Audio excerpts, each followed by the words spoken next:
Bismillahirrahmanirrahim. Assalamualaikum warahmatullahi wabarakatuh. Waalaikumsalam warahmatullahi wabarakatuh. Bismillahirrahmanirrahim. Selamat pagi. Pagi, pagi, pagi, Smensal juara. SMK Bisa, SMK hebat, SMK Negeri 1 Walian. juara. Ya, baik, untuk memulai pembelajaran pada pagi hari ini, Ketua kelas silakan memimpin doa. Semua wali kegiatan pembelajaran pada hari ini berdoa mulai. Bismillahirrahmanirrahim. Raditu billahi robba wa bil islami dina wa bi Muhammadin nabiyya wa rasulah. Rabbi zidni ilma warzuqni fahma. Amin ya rabbal alamin. Semoga dengan berdoa ilmu yang kalian peroleh hari ini dapat bermanfaat. Amin.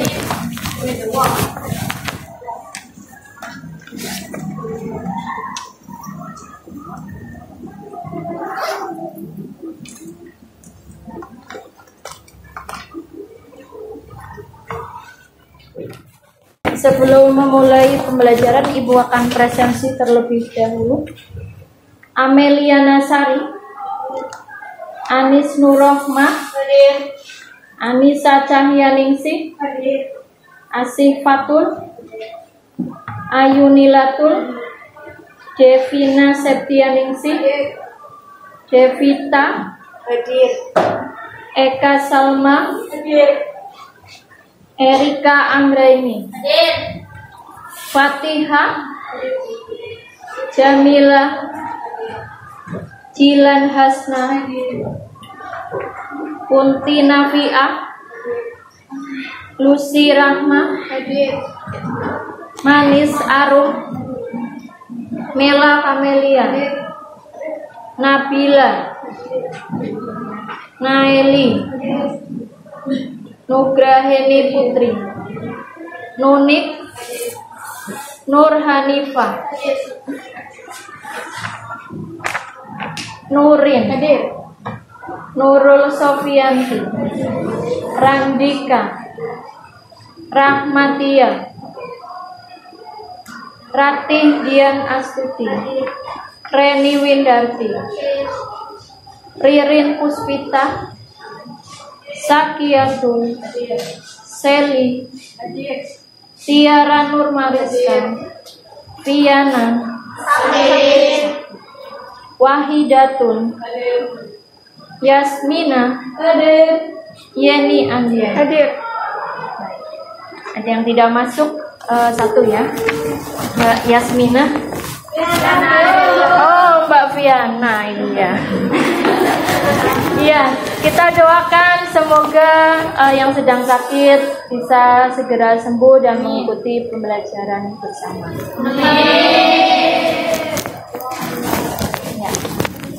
Ya. Baik, untuk hari ini materinya tentang penerapan prinsip-prinsip good governance di bidang politik, ekonomi, sosial, budaya, dan hukum. Oke, ya, ini ada video motivasi buku putar.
Syurikoti. Tepuk tangan. Oke, kira-kira pelajaran hidup apa yang bisa diambil dari video tersebut?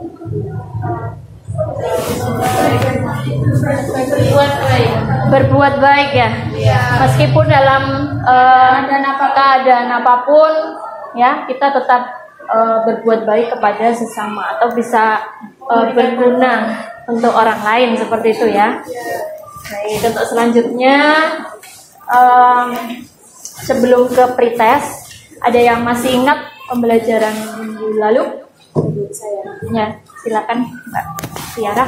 Sebelumnya, kita sudah mempelajari atau mempresentasikan tentang materi prinsip-prinsip hukum perancang. Dan prinsip-prinsip hukum perancang itu ada 9 prinsip.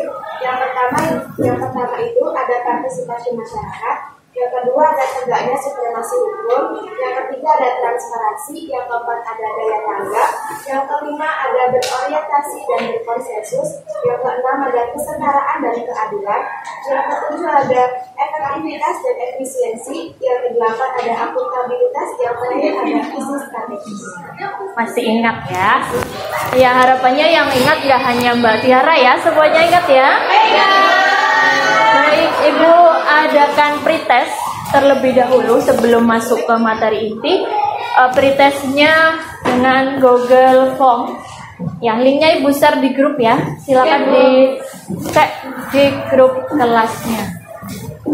Ya, silakan dikerjakan terlebih dahulu pretestnya.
Sudah selesai?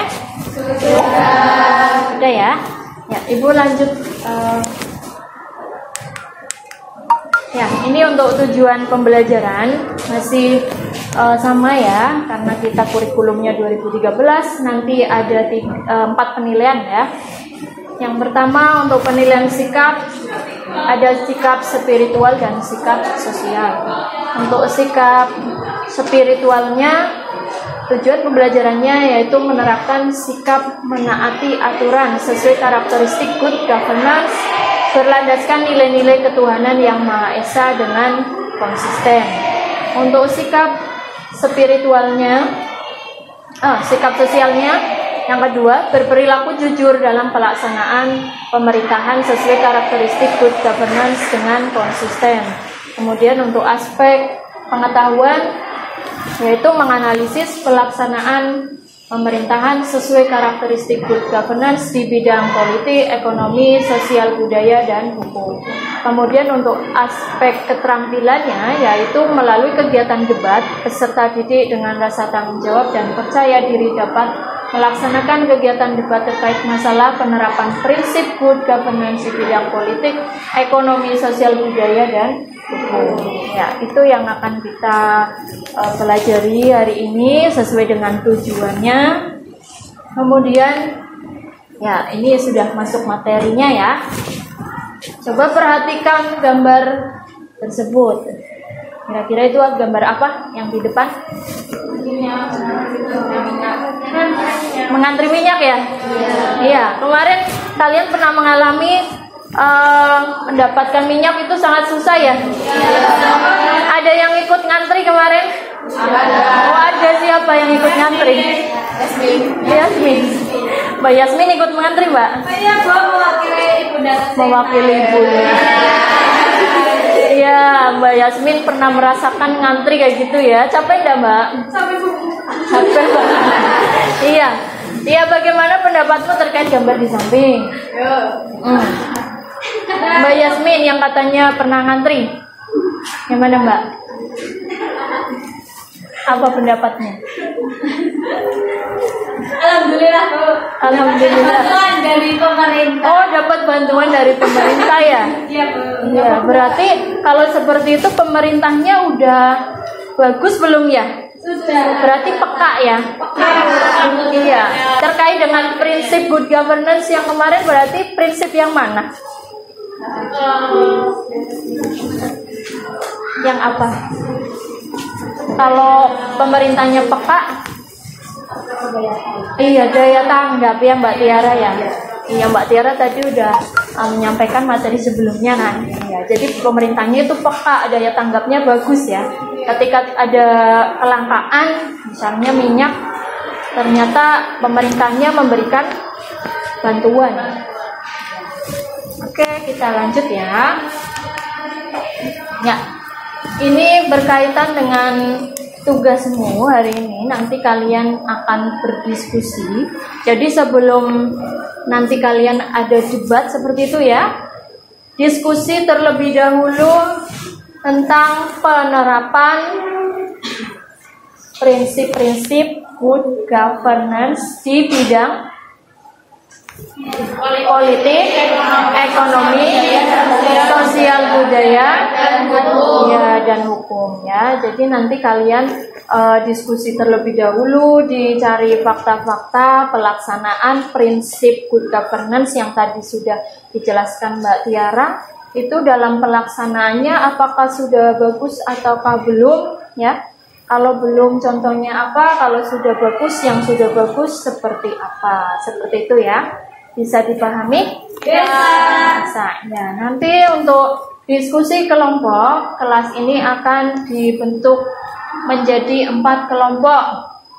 Kemudian selesaikan tugas berikut. Yang pertama adalah kelompok 1 dan 2 nanti mengkaji pelaksanaan good governance yang sudah optimal di bidang politik, ekonomi, sosial budaya, dan hukum disertai dengan fakta yang ada. Kemudian untuk kelompok 3 dan 4 mengkaji pelaksanaan good governance yang belum optimal. Kalau untuk bidangnya masih sama ya, bidang politik, ekonomi, sosial budaya, dan hukum disertai dengan fakta juga. Dan yang terakhir adalah memaparkan hasil diskusi kelompok dalam bentuk debat pro kontra. Bisa dipahami ya? Baik. Ibu akan bacakan kelompoknya.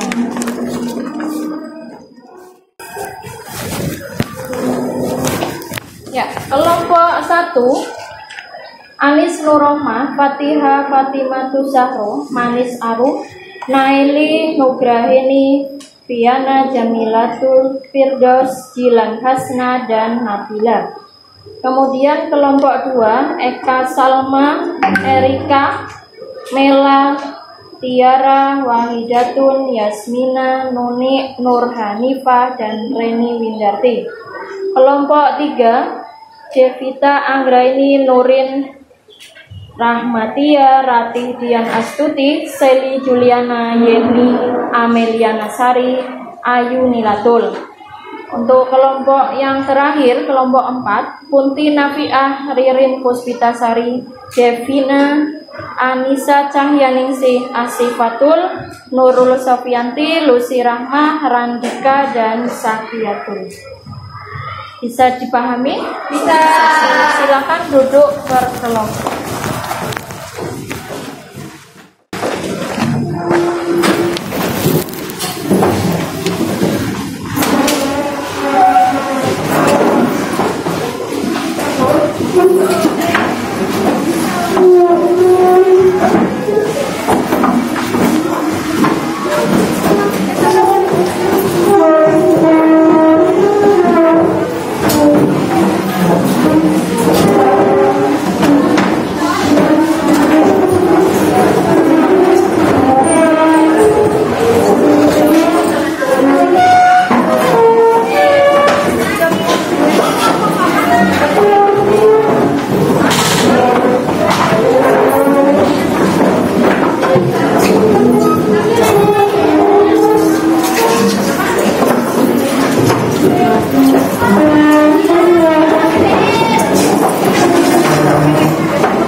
Sudah dapat kelompok semua ya?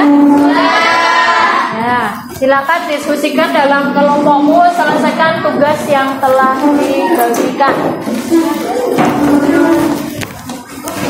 Ibu akan bagikan LKPD-nya.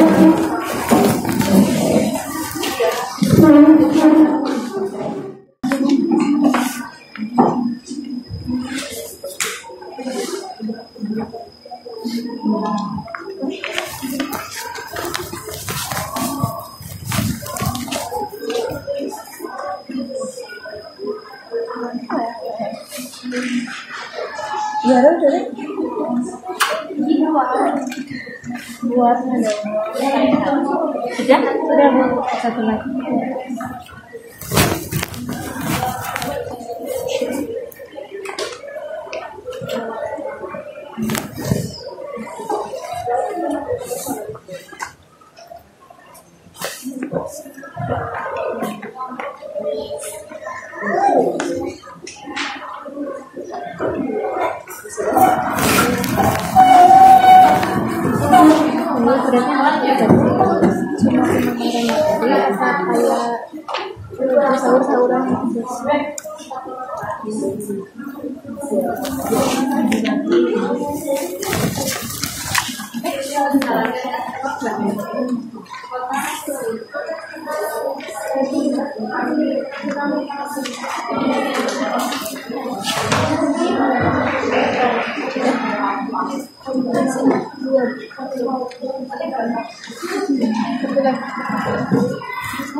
Sisa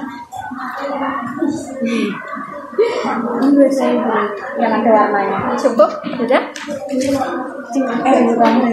Oh sudah semua ya.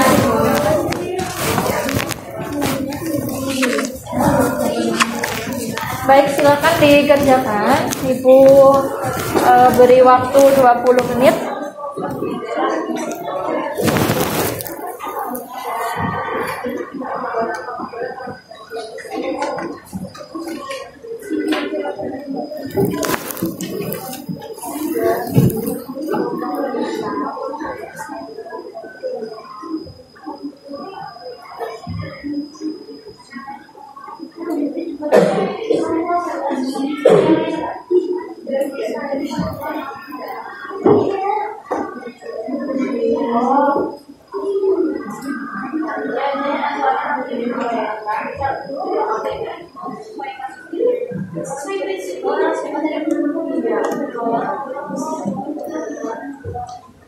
Iya.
Ikut berpartisipasi.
Yang dokumen ini kan, tapi kan yang masukin sini yang pro.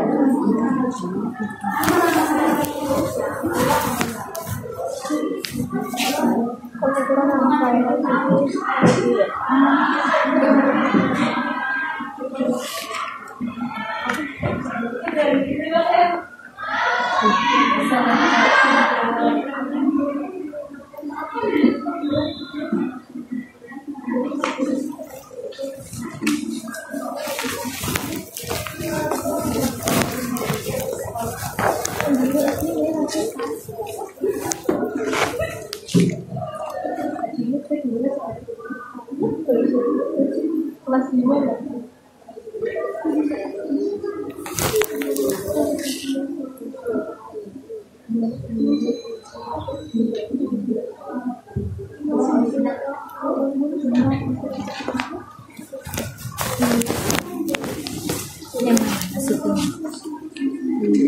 sih?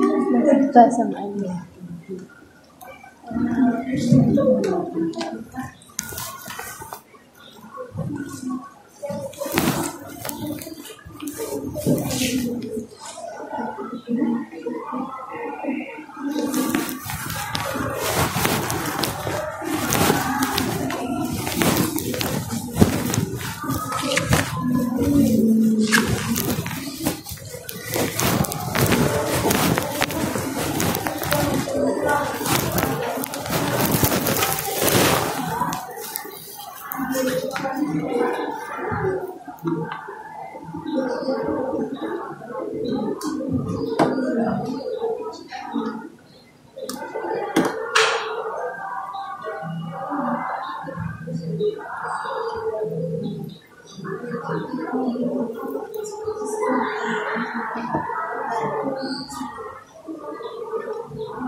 menit lagi ya.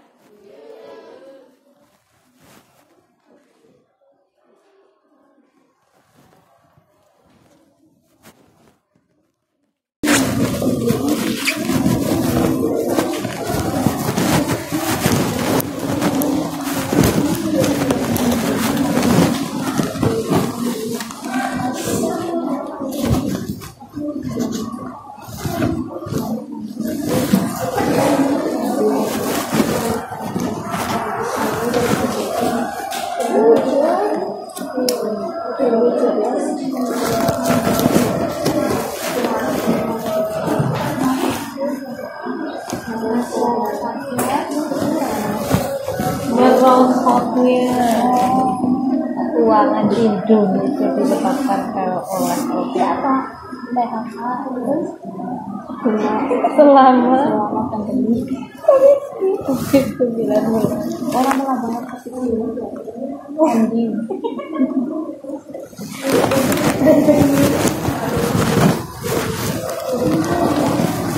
Sudah selesai. Sudah.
Baik, sudah selesai ya?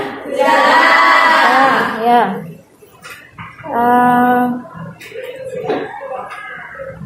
Dipersiapkan untuk debatnya. Ya. Sebelum debat kita briefing sebentar. Ya, silakan semuanya berdiri.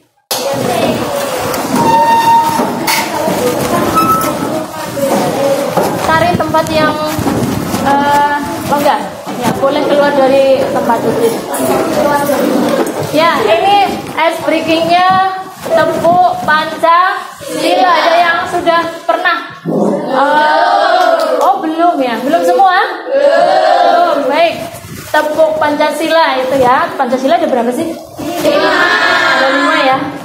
Ya, nanti kita tepuk bareng-bareng sesuai dengan lambang Pancasila ya. Oke, lambang yang pertama apa? Bintang. Kemudian rantai. Yang ketiga pohon beringin. Yang keempat ya kepala banteng. Yang terakhir baik, Ibu beri contoh sebentar ya. Tepuk Pancasila. Bintang emas, rantai emas kayak gini ya. Ya. Kemudian apa yang ketiga? Pohon beringin. Ya, pohon beringin nanti kayak gini. Ya. Terus yang keempat apa tadi? Kepala banteng. Ya, yang terakhir padi dan kapas. Ya. Pancasila. Oh, oke. Siap? Siap belum? Oke, kita mulai ya. Tepuk Pancasila. Bintang emas, rantai emas, pohon beringin, kepala banteng,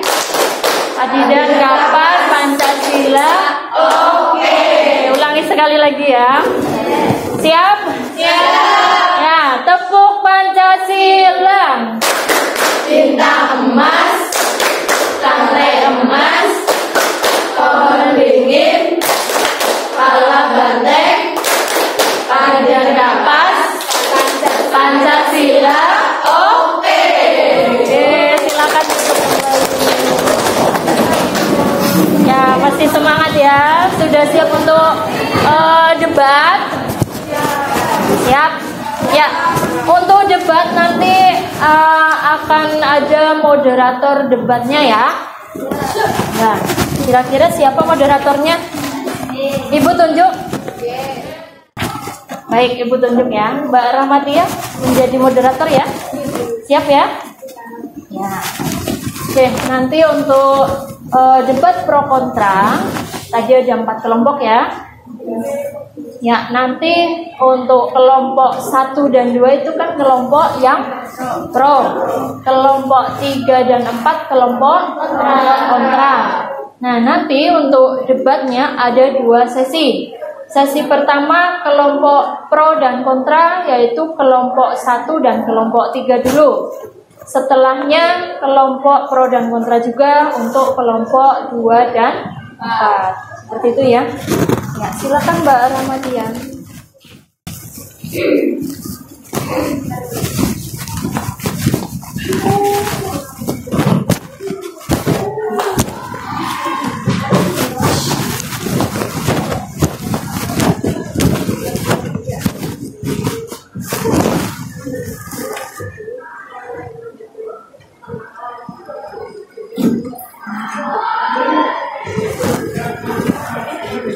Dibuka dulu seperti biasa.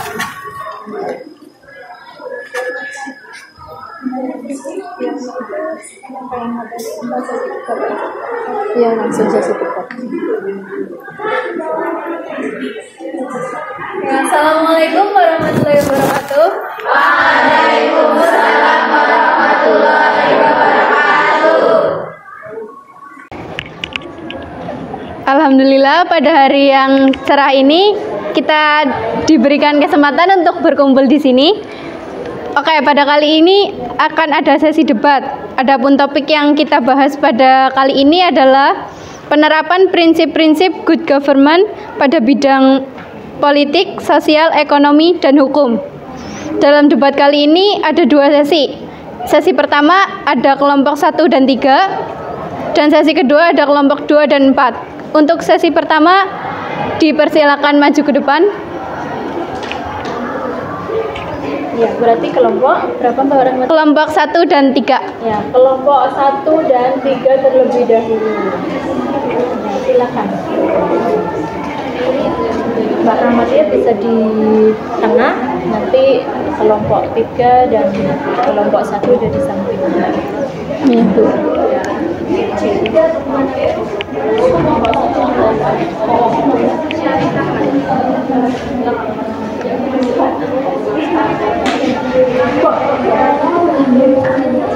Pertanyaannya apa?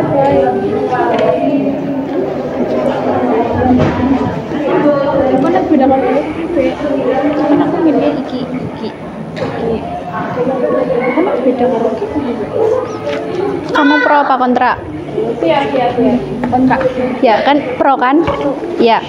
Oke, yang pertama ada, kita langsung ke sesi debatnya. Nanti yang kedua ada sesi tanya jawab. Untuk yang ingin bertanya silakan dipersiapkan pertanyaannya. Langsung saja untuk sekarang sesi debat. Silakan. Pemaparan yang tadi sudah didiskusikan. Oke, dari beberapa hal yang tadi sudah dijelaskan, penerapan prinsip-prinsip good governance di bidang politik, ekonomi, sosial, dan hukum. Iya. Kami sangat setuju bahwa pemerintah Indonesia telah menerapkan prinsip-prinsip good governance secara nyata. Hal ini dibuktikan dalam pemilu ya. Pemilu sudah menerapkan prinsip berjurdil, di mana pemilu dilakukan secara langsung, umum, bebas, rahasia, jujur, dan adil. Oke. Silakan. Dari pernyataan tersebut banyak oknum-oknum yang memanfaatkan warga yang tidak bisa mencoblos atau golput untuk dipalsukan suaranya melalui data-data pribadi mereka. Oke, silakan tanggapannya. Iya, memang hal tersebut banyak terjadi, tapi sejauh ini hal-hal tersebut masih Bisa tidak ditangani. ramai dibicarakan Oke. karena tidak kelihatan. Oke. Masih bisa ditangani. Masih bisa ditangani. Oke, selanjutnya pernyataannya.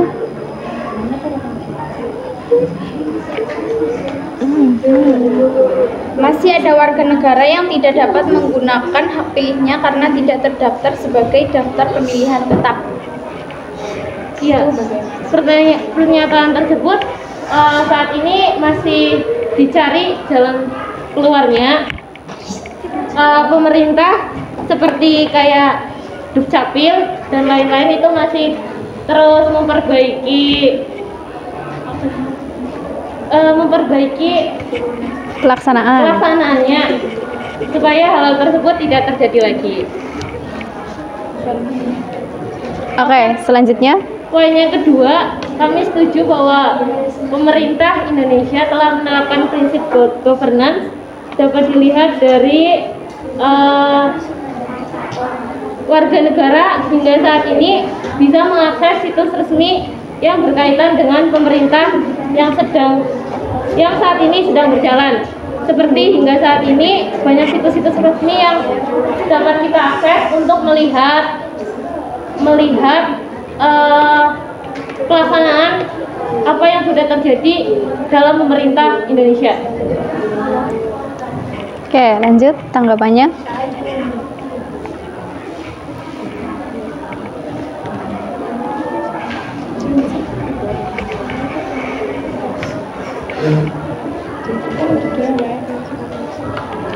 Tetapi warga negara asing terdaftar dan memiliki KTP Indonesia dengan cara tidak sah atau ilegal, sehingga yang bersangkutan dapat mengikuti pemilu dengan misi tertentu. Oke. Aku udah ngerti konsep. Paham?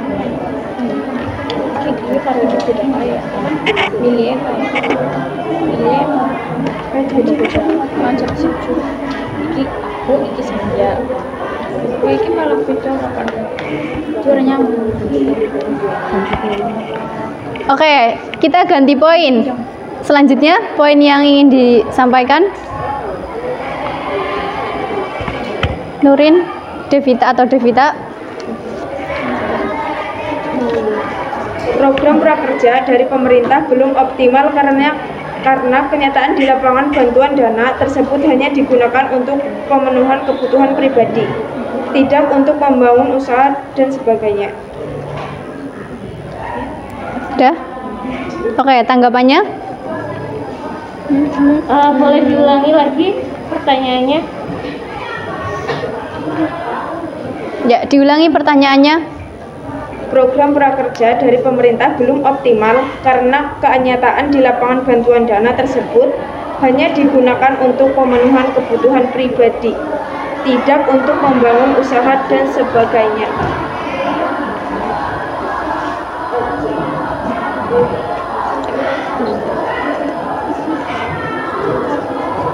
Oke, bisa ditanggapi?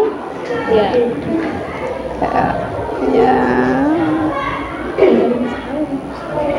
Ya, banyak oknum-oknum yang masih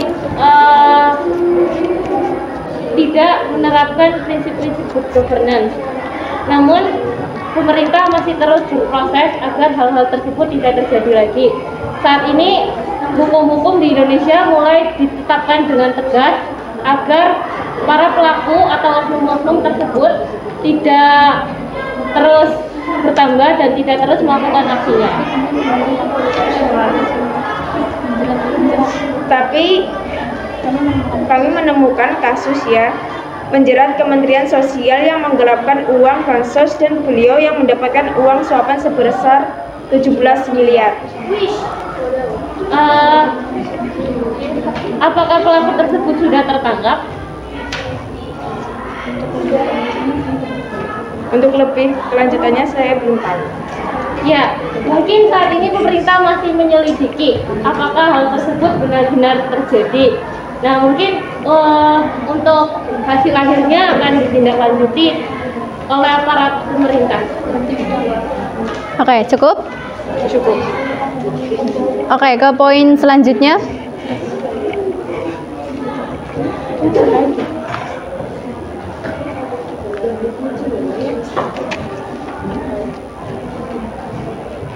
Banyaknya minimarket bukan dari usaha mandiri masyarakat seperti Indomaret maupun Alfamart mematikan usaha dagang atau warung kecil milik warga di sekitar berdirinya Alfa dan Indo tersebut. Dalam hal ini, pemerintah daerah utamanya bisa ikut andil dalam pengendalian berdirinya minimarket tersebut agar usaha dagang masyarakat tetap terjamin. Setiap usaha dagang yang didirikan oleh perseorangan maupun lembaga melaporkan pajak secara rutin. Kita juga menemukan kasus pihak kasir yang menggandakan harga barang 2 kali lipat dari harga yang tertera. Yuk. Gimana? Kita menemukan kasus pihak kasir yang menggandakan harga barang 2 kali lipat dari harga Yang tertera. tertera.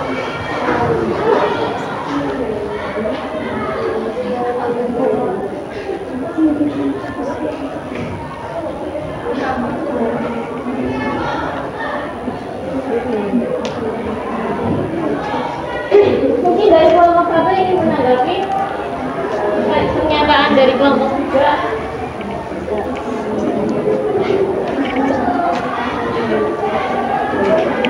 Oke, kelompok 1 ada yang bisa menanggapi? Oh, diulang pertanyaannya. Kita menemukan kasus pihak kasir menggandakan harga barangnya 2 kali lipat dari harga yang tertera di itunya.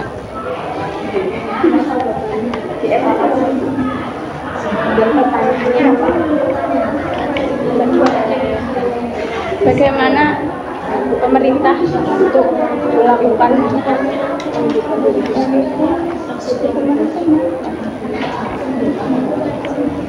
bagaimana cara menanganinya?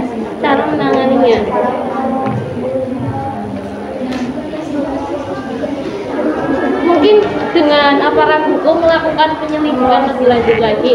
Jika mungkin ada customer atau pihak konsumen yang melaporkan kecurigaan tersebut yang sudah dijabarkan oleh Nurin tadi, mungkin kalau konsumen tersebut melaporkan ke pihak polisi, mungkin pihak polisi akan menindaklanjuti hal tersebut. Oke, cukup. Selanjutnya.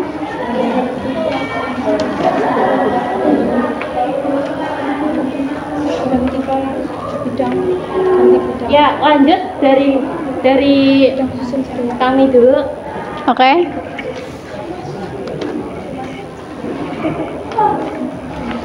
Dalam prinsip supremasi hukum, semua pelaku pelanggaran maupun kejahatan mendapatkan hukuman yang adil tanpa memandang kaya maupun miskin. Bisa ditanggapi? Oke.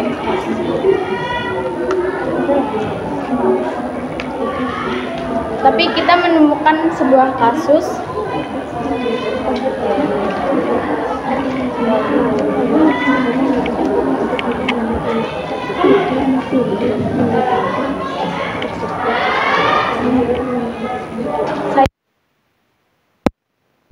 karena kita menemukan kasus seorang nenek yang mencuri 3 kakao dengan alasan yang jelas bahwa dia tidak mempunyai uang, tapi dia dipenjara selama 1 tahun 15 hari. Sedangkan ada ibu-ibu yang mencuri coklat di minimarket, bukannya meminta maaf atau apa, dia malah melaporkan balik kasirnya dengan alasan mencemarkan nama baik.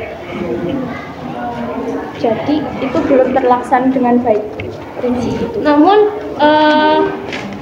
pihak pencuri coklat tersebut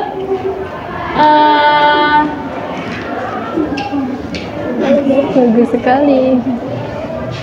ya mungkin kalau nenek-nenek tersebut memang benar salah karena melakukan pencurian, dan pencurian dalam alasan apapun tidak dibenarkan karena pencurian tetaplah pencurian.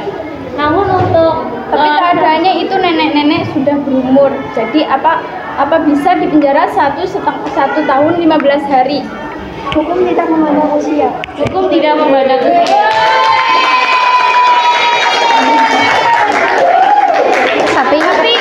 Tapi ini hukumnya memandang uang. Ibu-ibunya punya uang buat itu menyewa pengacara. Tapi neneknya tidak punya uang, jadi tidak Nah. bisa menolak. Apa tanggapannya Bagaimana dari tanggapannya? kelompok Eh, 1? apakah ibu-ibu tersebut lolos dari jeratan hukum? Lolos sekali. Lolos. Lolos sekali. Buktinya. Oke. Dia tidak dipenjara, dia hanya tidak Dikenakan. dipenjara dengan alasan katanya dia mempunyai fetis. Kalau intinya kayak gitu. Fetis suka mengambil barang orang gitu. Oke, Yang saya baca di beritanya. bisa ditanggapi? Panas. Ya, karena hukum masih bisa di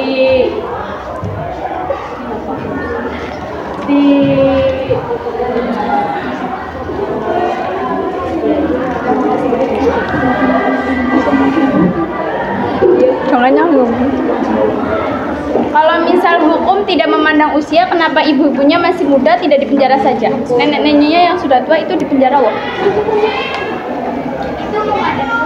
Nah, bisa disimpulkan hukum sekarang itu bisa dibayar dengan uang.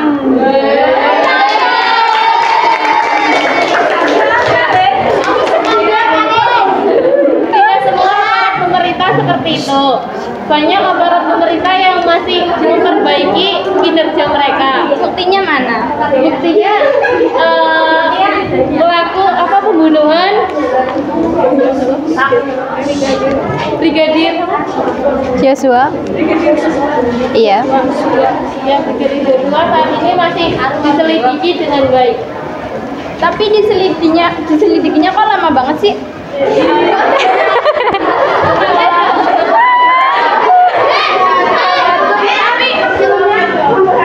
Ya mungkin karena memang tidak terbukti bersalah, jadi dia nggak dipenjara. Oke. Tapi dari kamera, dari CCTV itu udah terlihat jelas bahwa dia mengambil. Terus setelah dia ditanyain, tapi terus dia itu menolak dan kabur.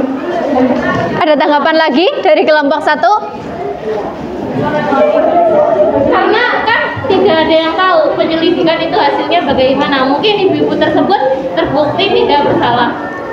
Kan ada kamera CCTV. Kan ada kameranya, dia mengambil. Tapi kan mungkin dari apa yang Sesi tanya jawab aja nggak, Bu? pada saat penyelidikan mungkin ibu-ibu tersebut dapat menjelaskan kenapa dia melakukan hal itu. Tapi alasannya nggak jelas loh. Emang aku tahu dari Alasannya mana? dia katanya mempunyai Katanya. Oke.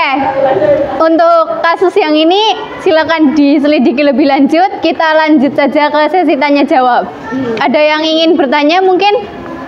Bisa angkat tangan, sebutkan nama. Ya. Mbak Seni, Pertanyaan pada kelompok 1, yang pertama nama saya Seri Bujana, nomor absen 30 dan kelompok 3. Pertanyaan saya, apalagi sih contohnya pelaksanaan prinsip perhubungan di bidang akuntabilitas yang sudah diterapkan di Indonesia? Bisa dijawab kelompok 1. Baik, bisa menjawab. Setiap usaha dagang yang didirikan oleh perseorangan maupun lembaga melaporkan pajak secara rutin. Dibuktikan dengan penghasilan pajak negara yang terus meningkat dari tahun ke tahun, yaitu hingga akhir Juni 2022 penerimaan pajak mencapai 863,3 triliun. Oke, cukup Mbak Seli. Ada yang ingin bertanya lagi? Ya, silakan.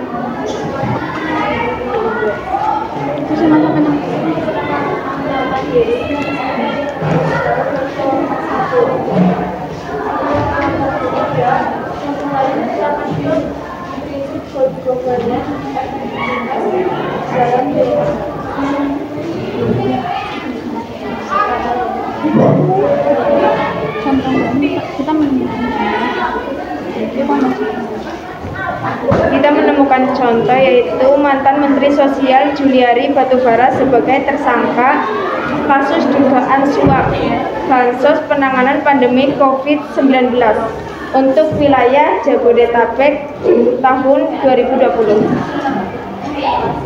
Cukup? Oke.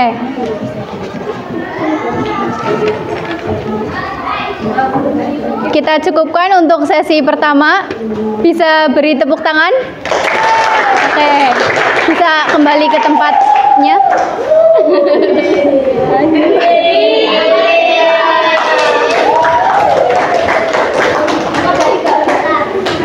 Oke, kita lanjut untuk sesi kedua, yaitu kelompok 2 dan 4. Bisa maju ke depan.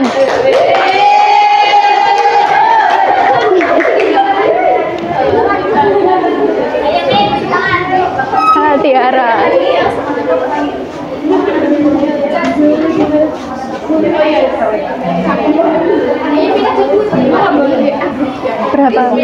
Berapa menit, Bu? 10 menit. Oke. 55 berarti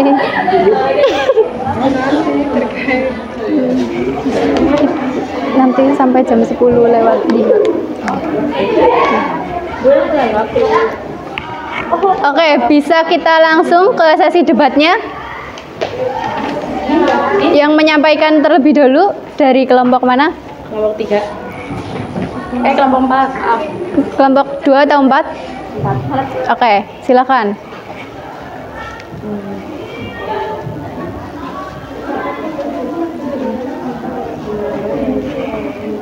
Sebelumnya di penerapan prinsip good governance di bidang hukum, pertahanan dan keamanan kan ada masih banyak kasus hukum yang dalam penyelesaiannya belum memenuhi prinsip kesetaraan dan keadilan dalam hukum.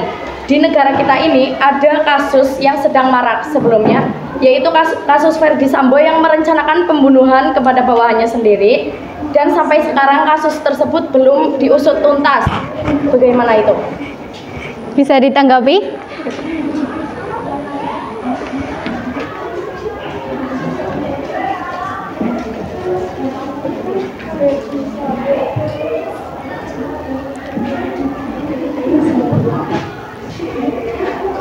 Beda materi ya? Beda ya? Beda poin. Ya, ada tanggapan? Ada yang bisa membantu dari kelompoknya? Mbak Yasmin? Untuk permasalahan kasus Brigadir J dan Sambo itu, ya pihak dari yang mengusut permasalahan tersebut sedang mengumpulkan bukti-bukti untuk menyelesaikan permasalahan tersebut. Tapi sampai sekarang bukti-bukti tersebut sudah terkumpul semua, dan istrinya tersebut kan masuk ke dalam tersangka perencanaan pembunuhan tersebut. Kenapa istrinya tersebut tidak ditahan dengan alasan masih mempunyai anak di bawah umur? Nah, tapi warga lain, warga negara Indonesia yang umum, yang awam, kenapa ada selebriti, contohnya Vanessa Angel waktu itu terjerat dalam kasus prostitusi online, dan dia baru melahirkan anaknya masih kecil, kenapa Tetap oknum tersebut tetap dihukum? Kenapa istrinya Verdi Sambo tidak dihukum? Oke, bisa ditanggapi? Bagaimana itu? Kenapa harus oknum-oknum politik yang dipermudah permasalahannya dalam penerapan hukum dan berkeadilan?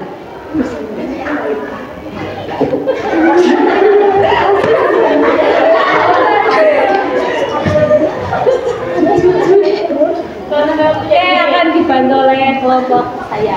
Oke. Bisa dibantu?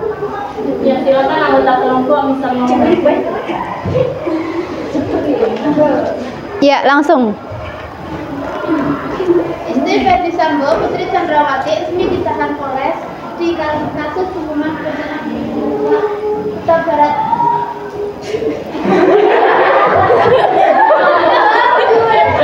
Apakah itu sudah resmi dihukum, ditahan? Sudah.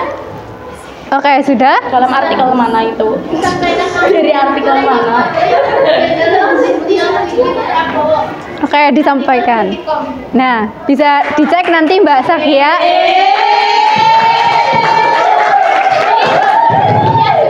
Oke, kita lanjut ke poin berikutnya. Bisa kelompok 2. Ya. Kamu menang. Betulnya di sini.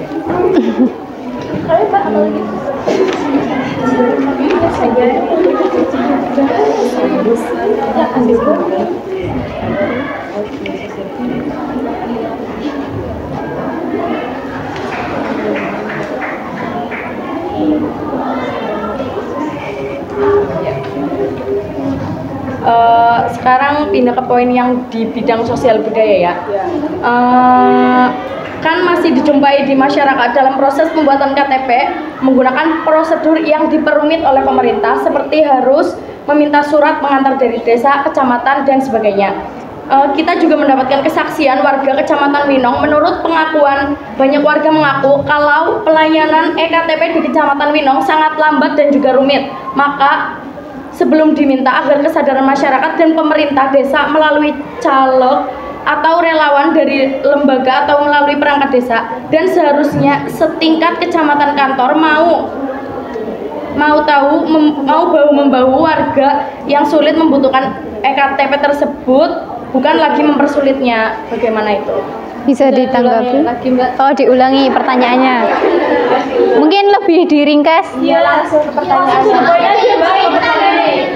Ya, langsungnya itu masih dijumpai warga masyarakat yang dalam pembuatan proses eKTP menggunakan prosedur yang diperumit seperti harus meminta surat pengantar dari desa, kecamatan dan sebagainya. Mungkin lebih tepatnya bukan dipersulit ya, karena KTP itu untuk Nah, jadi KTP itu kan sangat berlaku bagi warga negara Indonesia. Bukan diperumit, tapi mungkin itu hanya pandangan Anda sebagai masyarakat.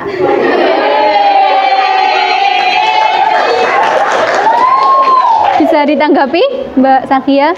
Tapi dalam faktanya ini di Kecamatan Winong ini prosesnya ini sangat lambat. Bagaimana itu dari pemerintah? Kalau mungkin bukan prosesnya yang lambat, tapi masyarakat yang tidak bisa mengikuti tata cara atau arahan dari pemerintah. Tapi di fakta ini sudah mengikuti tata cara semuanya, tetapi di prosesnya itu lambat. Bagaimana? Sudah mengikuti semuanya. Prosedur yang harus dibuat itu bagaimana? Ya, mungkin ada beberapa kendala yang belum bisa ditangani oleh masyarakatnya dan dari pemerintahnya juga. Oke. Oke, cukup ke poin selanjutnya.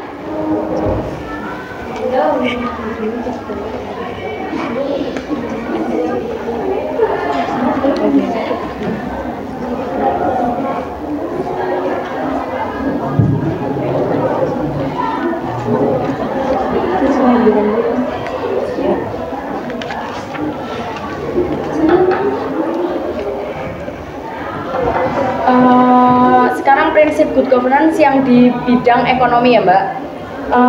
Pencari kerja dan lowongan kerja yang tersedia itu belum seimbang, masih lebih banyak pencari kerja daripada lowongan kerjanya, sehingga masih banyak pengangguran. Masalah yang pokok dalam suatu masyarakat modern pada umumnya pengangguran disebabkan karena jumlah angkatan kerja atau pencari kerja tidak sebanding dengan lapangan kerja yang mampu menyerapnya. Bagaimana itu?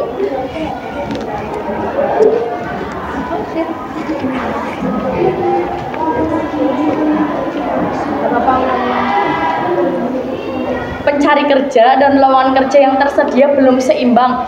Di negara kita ini masih banyak pencari kerjanya daripada lowongan kerja, sehingga masih banyak pengangguran Terus masalah yang pokok dalam suatu masyarakat modern pada umumnya pengangguran disebabkan karena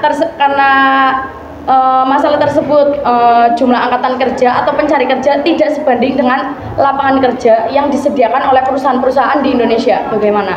Oke, karena kita masyarakat Indonesia dan kita tidak perlu menunggu dari pemerintah untuk menyediakan lowongan kerja, tetapi kita SMK saja kita diajari untuk berwirausaha dan kita tidak perlu mengandalkan lowongan kerja. Kita bisa menciptakan sendiri pekerjaan tersebut melalui wirausaha. Oke. Masih ada berapa poin? Tetapi kan Anda tadi bilang berwirausaha gitu ya, tapi banyak warga-warga Indonesia itu menjadi pengangguran dan tidak berwirausaha karena kurangnya pelatihan keterampilan kerja. Bagaimana cara pemerintah untuk menanggulangi masalah tersebut? Pemerintah sudah membuat suatu instansi atau saya namanya lupa, tapi di Selang saja, di Selang namanya apa, Mbak? BLK, Badan Latihan Kerja. Balai Latihan Kerja. Itu di situ kita bisa melatih keterampilan kita. Apakah lulusan dari Balai Latihan Kerja bisa menjamin untuk masuk perusahaan? Bisa, karena di situ sudah dari judulnya saja Balai Latihan Kerja. Bisa menjamin sertifikat dari Balai Latihan Kerja? Bisa. Oke, cukup. Cukup. Ya. Oke, kita lanjut ke sesi tanya jawab. Ada yang ingin bertanya atau ditanyakan? Ya, silakan.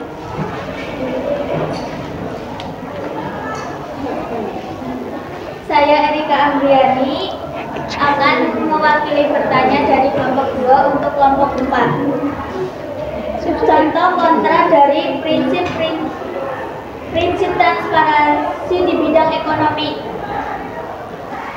Isi menjawab, contoh kontra transparansi di bidang ekonomi, tidak adanya keterbukaan atau transparansi mengenai anggaran yang dikelola pemerintah desa. Oke, cukup. Ada yang ingin ditanyakan lagi? Ya. Bertanya nama Sirah Mautavia nomor absen 14 untuk kelompok 2. Apakah dengan adanya perlindungan hukum dapat mewujudkan supremasi hukum? Terima kasih. Izin menjawab kepada Mbak Lucy, perlindungan dan penegakan hukum sangat penting dilakukan karena dapat mewujudkan hal-hal berikut: tegaknya supremasi hukum, tegaknya keadilan di tengah-tengah masyarakat, terwujudnya hidup yang damai dan harmonis dalam masyarakat. Apakah sudah terjawab? Oke, ada yang ingin ditanyakan lagi? Cukup. Bisa diberikan tepuk tangan untuk kelompok yang sudah debat. Sudah, Mbak Sakia? Sudah. Masih ada yang mengganjal? Sudah tidak, terima kasih. Cukup. Oke. Bisa kembali ke tempat duduknya masing-masing. Ini salim dulu nggak? Oh, bisa.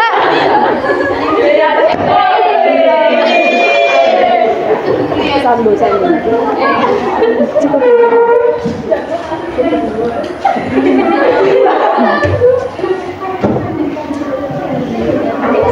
Oke, alhamdulillah debat kali ini berjalan dengan lancar. Kita tutup debat kali ini dengan bacaan alhamdulillah.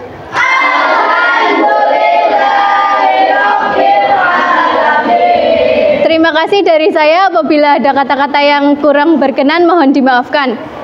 Wassalamualaikum warahmatullahi wabarakatuh. Waalaikumsalam warahmatullahi wabarakatuh.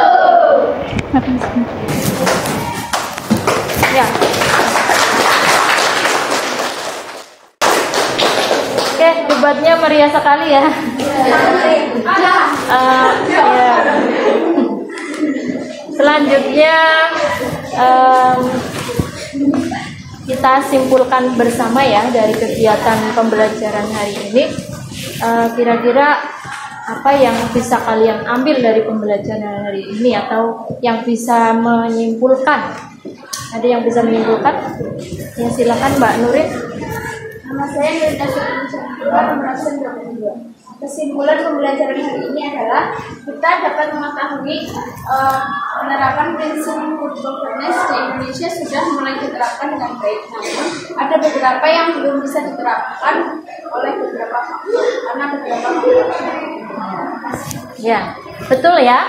Jadi dalam penerapannya good governance itu tadi kan kita belajar pelaksanaannya ya. Ternyata dalam pelaksanaan good governance itu ada yang sudah optimal atau sudah bagus, tapi dalam kenyataan di masyarakat ditinjau dari prinsip-prinsip good governance itu masih dijumpai beberapa masalah yang mencerminkan bahwa pelaksanaan good governance itu sendiri belum optimal ya. Ya, jadi kesimpulannya itu. Oke, selanjutnya Ibu adakan penilaian evaluasi. Ya, menggunakan kuisis, HP-nya boleh diambil.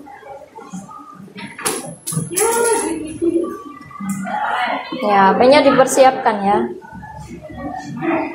Ibu kirimkan linknya ada di grup kelas, silakan dicek linknya.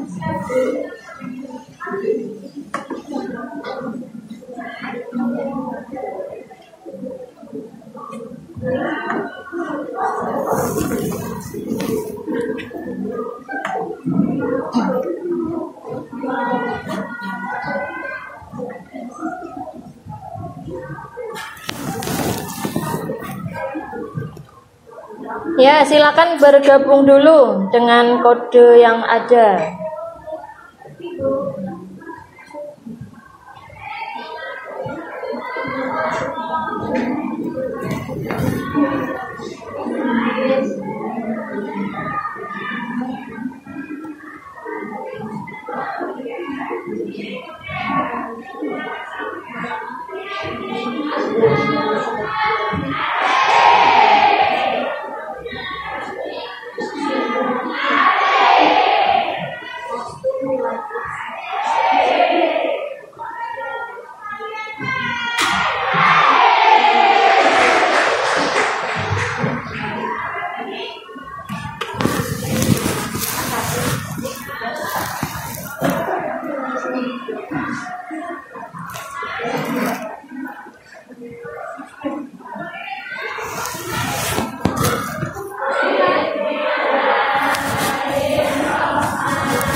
Ada yang kesulitan tidak? Tidak ya?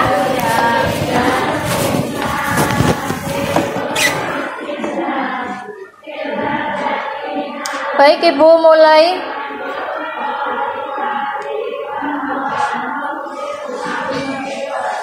Ya, silakan dikerjakan.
Ya, sudah selesai? Ya, sudah ya. Oke, untuk pembelajaran minggu depan yaitu tentang pengaruh positif dan negatif iptek terhadap bangsa dan negara. Ini akan dipelajari pada pertemuan selanjutnya. Ya. Dan untuk refleksi,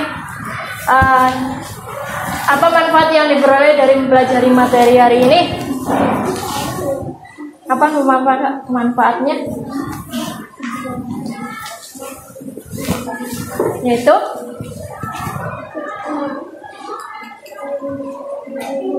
ada yang bisa menjawab?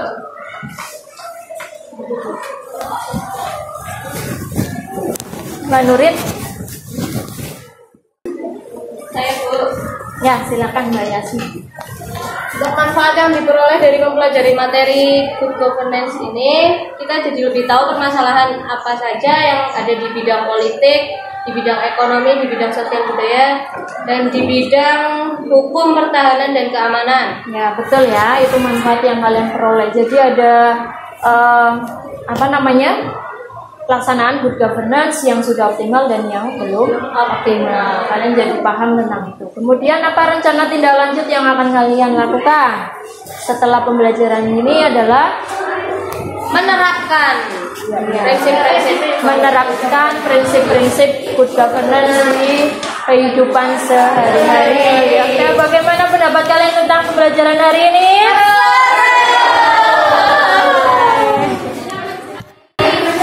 Ya, ini ada kata-kata hormati tiap pendapat, jangan melihat siapa yang berbicara, tetapi cermati maksud dan tujuan bicaranya. Ambil pendapat yang bermanfaat dan yang tidak berkenan silakan diabaikan. Hindari perdebatan yang melelahkan karena perdebatan yang mengeraskan hati. Jadi kalau berdebat itu kira-kira yang diperdebatkan itu yang bermanfaat, ya. Baik, sampai sini ada yang ditanyakan? Belum ya? Ya, kalau belum silakan dirapikan kembali kursinya.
LKPD-nya dikumpulkan kembali. Dari belakang bisa mengumpulkan kembali.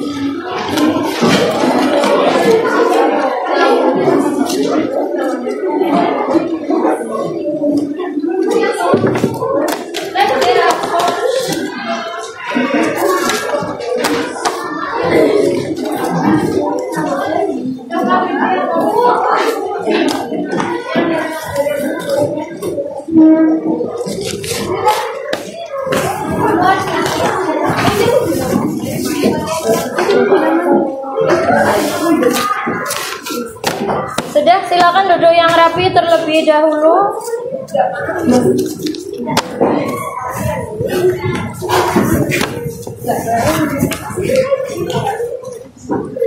Ya, sudah semua ya? Ya, duduknya yang rapi terlebih dahulu. Ibu cek sekali lagi semangatnya. SMK? Bisa! SMK? Bebas! SMK? Bisa! Bebas! SMK Negeri 1 Walian? Juara!